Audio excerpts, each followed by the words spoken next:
Well, good day, ladies and gentlemen, brothers and sisters. This is Pastor Derek Lamont Edwards, lead pastor of United Believers Community Church. Thank you for joining me in this lesson today. I want to help you shut out the noise. Listen, in fact, I want to use this topic. Keep your poise despite the noise. There's a lot of noise going on in our world, a lot of noise going on in your space, your world. Conflict, confusion, chaos is happening, child of God. And I want to help you reduce the noise in your life. I want to use a scripture in Colossians chapter 3, verse number 15 that has these words. And let the peace of God rule in your heart, to which also ye are called to one body, and learn how to be thankful. Let the peace of God rule. That's all I need. That's how you begin to shut out the noise in your life. You've got to decide, child of God, to let peace become your umpire. Paul, in this text to the Colossian church that's facing chaos, confusion, and conflict, a lot of noise, he says, you've got to let the peace of Christ rule. It must become your umpire. The umpire decides what's safe or what's out. The umpire decides what stands and what gets dismissed. I like that. So when worry steps up, peace says you're out. When anger rises, peace says you're out. When fear tries to steal your joy, peace says you're out. Child of God, there it is. The peace of Christ rules. It rules everything that's trying to frustrate your heart, trying to bring anxiety to your life, trying to make the final decision when God has the final say. But also you got to remember that peace is necessary. You need peace in your life. If you're listening to me right now and you're saying, I need much more than peace, you haven't lived long enough.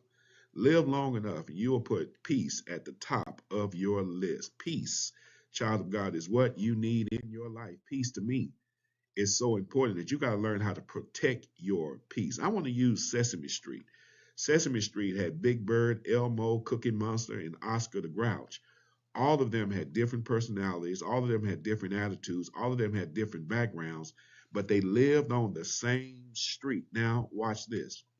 Oscar lived in a trash can and stayed grumpy. Cookie Monster had no self-control. Elmo was loud and cantankerous and curious. Big Bird was sensitive and emotional, but somehow there was peace on Sesame Street. I'll say it again.